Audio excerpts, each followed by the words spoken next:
because these are the kind of people we want to raise. We want to develop people with character. We want to develop people with open, positive mindsets about the future, with good relationships.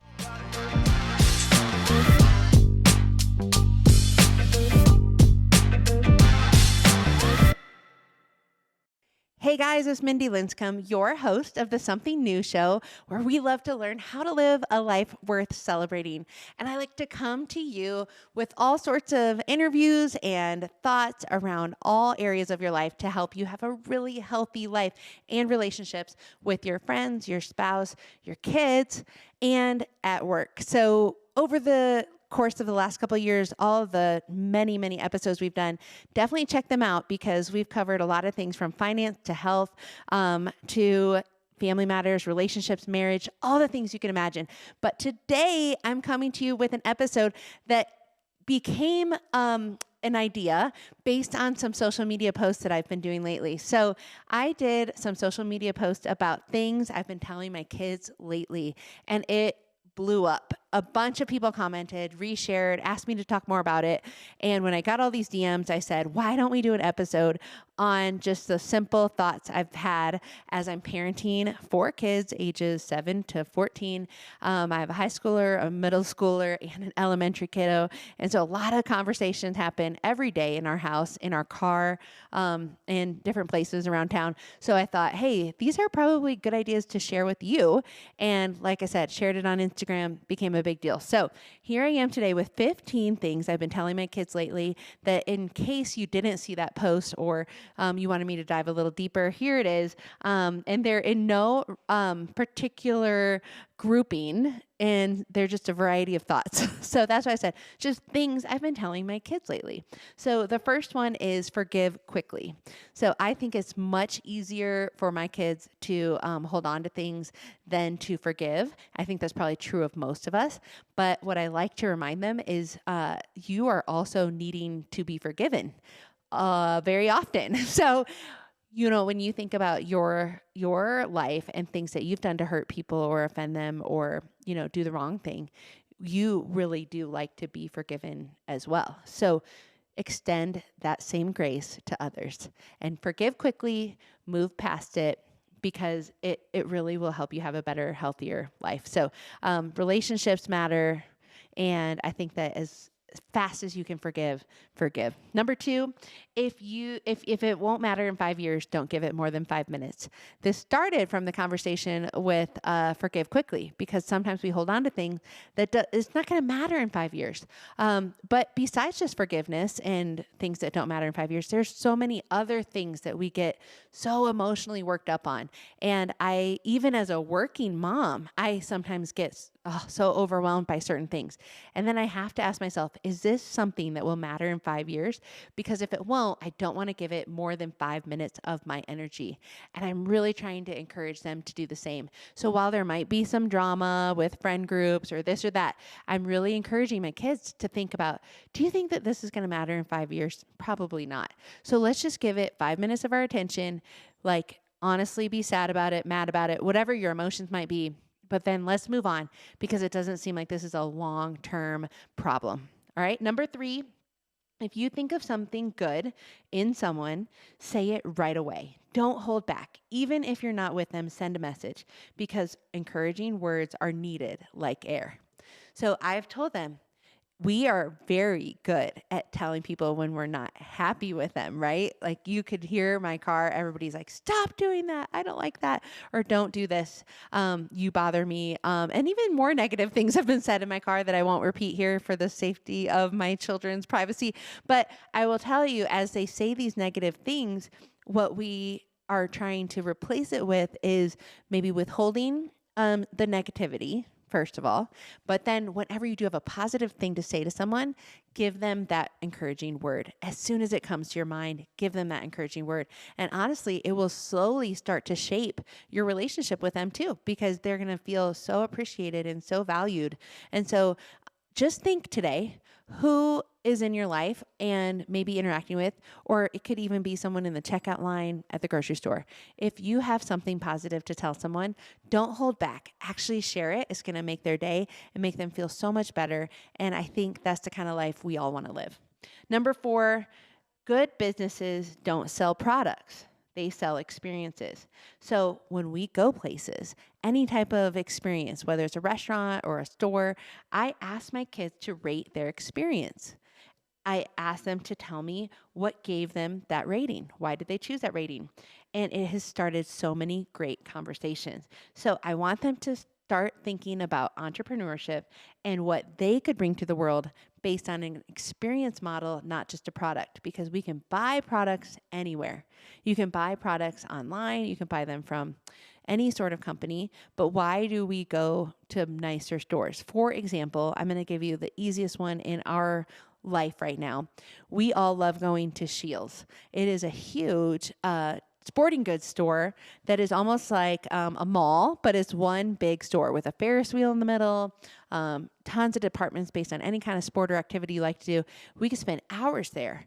And I will tell you, some of the coolest things about that store is you can, if you need a bat, like a baseball bat, you can go work with a team member and you can get sized up on a bat. You can practice, hitting in a hitting cage so they can match you to the right bat that you need. Now, could I buy that bat online cheaper? Probably could. But what do I love? I love the experience my son got to choose what bat was sized for him for his next season of baseball. So we shop at Scheels all the time because we love the experience we get when we go. So I like to ask them, what was your rating? Why did you like going there? Okay, great. What did they sell you? Did they sell you a bat or did they sell you the experience of buying a bat? And so I'm really getting into their psyche about how great businesses sell experiences, not products. What kind of experience do you think you can bring to the world one day? So I want you to maybe, if you think you might have an entrepreneur bent or one of your children might, get this conversation rolling with the whole group because it'll provide some great thought. Okay, number 5, daily habits lead up to long-term results. Nothing ever comes easy, and everything worthwhile takes a lot of time to build.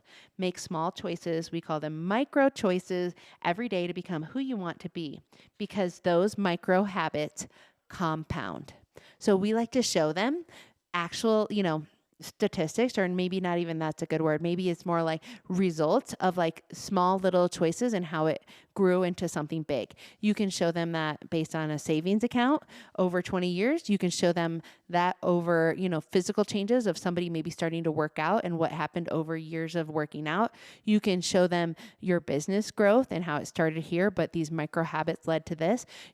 An easy one we talk about is if you read 30 pages a day, by the end of the year, you would read X amount of pages. Like it's just a micro habit that you can introduce. And as you do it, you're going to see by the end of the year, you're going to read thousands and thousands of pages if you did 30 a day. So we really like to show that it's not the big result that we're chasing. We're actually chasing the small daily choices, the micro habit that lead us to the big thing. So it's fun to talk about, especially as the new year is coming up with a vision for 2025. What would be some micro habits that you want to say to your kids? Hey guys, like what are some of your goals that you might have? Like, would you love to read this much or be this healthy or drink this much water or have X amount of time with relationships and friends or save up certain amount of money from doing jobs. Okay, so what we're going to do is break it backwards down into monthly goals, weekly goals, and daily goals. And that micro habit will lead you there. So let's just say they have a goal of saving a certain amount of money. You can say, well, how much would that be per month? And then how much would you need to make per week? So then your kids can start to drum up, ways to earn that $10 a week or whatever to get to the big goal at the end of the year. Right now we're looking at cars, right? For the fact that, okay, we might need to buy a car in 2 years when our oldest starts to drive. And if we have to do that, how much would he have to contribute? We are doing a match. So whatever he saves, we're going to match whatever he saves. And we're going to do that for all 4 kids. So if he saves $5,000, we'll give him $5,000. So he's starting to realize, okay, cars cost a lot more than I thought. What do I need to save over the next 2 years to get the kind of car I want? I'm going to need to work backwards and start to realize I need to save X amount every month to get to that total. So, micro habits. This episode is sponsored by Something Blue 30A. Looking for the perfect vacation spot to disconnect from everything, put your feet in the softest sand, and enjoy a fresh, renovated 2-bedroom, 2.5-bath townhouse right on the beach in my favorite place in the world? Well, 30A is situated in the panhandle of Florida, and I'd love for you to check out Something Blue 30A on Instagram and make it the perfect place for your next vacation. Number 6, life's too short to learn your own lessons. This one is so good. Somebody told me this when I was in junior high, and I never will forget it because I realized, I was like, yes, life's too short to learn my own lessons. If I had to learn everything from figuring it out myself, I would be never to the place I am today. Like, I would never be where I am today if I just had to learn all those lessons on my own along the way. I am so grateful for hearing this quote at a young age because I sought out mentors to say, how did you do it? How did you get to where you are? What mistakes did you make? What would you do differently? And as I sought them out, I learned so much about what was possible or not possible or how I should do things differently.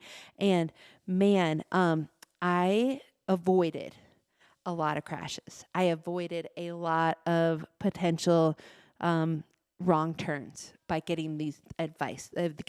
So I'm just encouraging my kids, like, life too short to learn all of your own lessons. So let's have you learn some from other smart people around you. Ask grandpa about, marriage. Ask grandma about, her first job. Like, learn things from wise people around you about life that will maybe say, oh, what do you wish you did differently? That's a good one. What do you wish you did differently?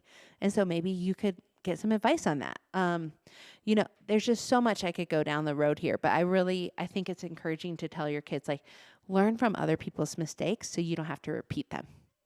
Number 8, be grateful for how much God has blessed you. Honestly, my kids, I do feel like every day are so lucky. And I said, if you're this blessed, you are going to have to be very responsible to steward all that you have learned and been exposed to one day to better your community. So don't think of it as just you're lucky. You're really blessed and fortunate. You're fortunate that you happen to be born here with these opportunities and resources that a lot of people don't have.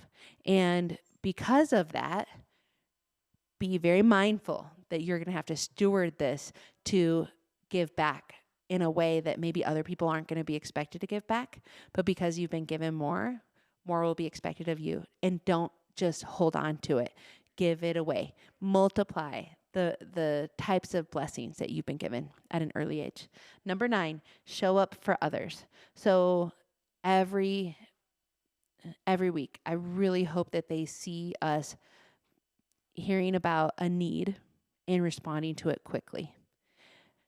Families are always going through hard times, and I want them to come with me to get groceries for people that just lost a family member and dropping them home. I want them to see us, sitting in hospital rooms with friends in a hard time. I want them to go move tree limbs that fell over in a teacher's yard that is disabled and can't move the tree limbs herself. I want them to just find ways to come alongside others, because it doesn't matter if it's a happy time or a sad time. It's really important to make the investment of time to say you matter. I gave you examples of sad things, but I also want to encourage you, there's lots of happy things to come alongside people with too. When your friends are celebrating something, or they have a party or an acknowledgement for an accomplishment, show up for them, because it will go a long way in that relationship. Number 10, dream big. There's a lot of limiting beliefs that we have just like naturally. I think that's more of the natural way human nature goes, is like limiting our belief about what we are capable of doing. But when you really study history and you look at successful people, sometimes it's not necessarily that they were given the perfect scenario to be successful. A lot of times it was their grit and their belief and their mindset that they could do the impossible. So I like to tell my kids, like, why not you? Whatever it is that you're thinking about, why not you? the most unlikely candidates have been so world changers that I'm telling my kids, like, don't think it's not possible. I believe with God, anything is possible. So do a check-in on the limiting beliefs and let them know most people that are successful that you look up to actually had an interesting element of grit to get to where they are today and a belief in God for their success. Number 11, how can we be more generous this Christmas season? So I asked my kids, instead of making a Christmas list for what they want, and of course they still told me what they wanted, I said, make a list of ways and who you would like to bless. So their Christmas list this year was a list of who they wanted to bless and then how. Of course, they don't have a lot of money, they're kids. So I said, if you can make them a craft or give them a service or show them you love them by writing a card. There's so many ways that doesn't involve money to come alongside them. But this Christmas, I said, make a list of what you want to do for others. Number 12, be open to new friendships. So, friendships ebb and flow, things come and go, and seasons change too. So what I like to tell my kids is, okay, I know you had your baseball friends or whatever it might be, and this goes for adults too. But as things change, let's say you get involved in different things, be open to new friendships. Like, show up for what you love to do, show up for the activities you feel like you're called to be in, sign up for volunteerism as a family, whatever it may look like. And then look around to the right and the left, see who's doing it with you, and then start a new friendship. Like, invest in building friendships. And do it with people that you might be surprised by, but really came into your life for a reason and for a season. Okay, number 13, try new things, explore different activities, and see what makes you come alive. It's okay to not know what you like or a habit or not a habit, a hobby that you love. It's okay to not know. Let's just keep trying things until something clicks. And so I think just giving them the freedom to try something and not like it is huge. And then to keep exploring is also really good. Okay, number 14, it's okay to be wrong and to make mistakes. It's okay. The only thing I want everyone to do if they're wrong or they make a mistake is to own it. I want my kids to own it. I want them to say, that was me. I'm the one that made a mistake. I'm so sorry. Just own it, apologize, and learn from it to not do it again.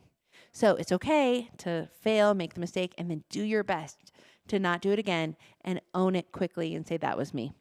Number 15. This is the final one, you guys. 15 is spend time with older generations. Okay, you might not have parents or grandparents or people like that around, but I guarantee you there are older generations in your community, in your neighborhoods, in your workplaces. Go to lunch with them. Ask your kids to ask them questions. If they don't know what to ask, print out some questions for them and bring it to the lunch and have them ask the older generations questions. They are walking around as history books, as people that have lessons learned, as people that have things to really contribute to making your kid's life even more grounded in wisdom. So I say, find those people and take time to get to know them, but also seek out wisdom. And these are just 15 that I've been talking about lately. And I'm sure we can do another episode in the months to come about the latest topics I've been talking about with my kids. But these are the things in the month of December we have been chatting about in our car rides, in our ways, our after school time, and even just fun experiences. So I hope this challenges you as a parent to be more intentional with the time you have with your kids, to invigorate and kind of get good conversations going, because these are the kind of people we want to raise. We want to develop people with character. We want to develop people with open, positive mindsets about the future, with good relationships. And so I'm encouraged to see how this is really going, because in some of the older kids in my family is really going well, and they're starting to really click. Some of these concepts are clicking for them, and I love to see that. So hopefully it's encouraged you today, and you can share this with your friends. You can share this with your family. If you have a spouse raising kids together, definitely pass it on to them so they can listen and instigate some of these intentional conversations as well. Thank you guys for listening. I hope you have a great holiday season, and we'll see you next time on the Something New Show. Thanks for listening. Be sure to subscribe to the show, rate, review, and share with a friend. Also, follow the Something New Show on Instagram and Facebook. If you want a fuller experience, watch the show on YouTube to help you create a life worth celebrating.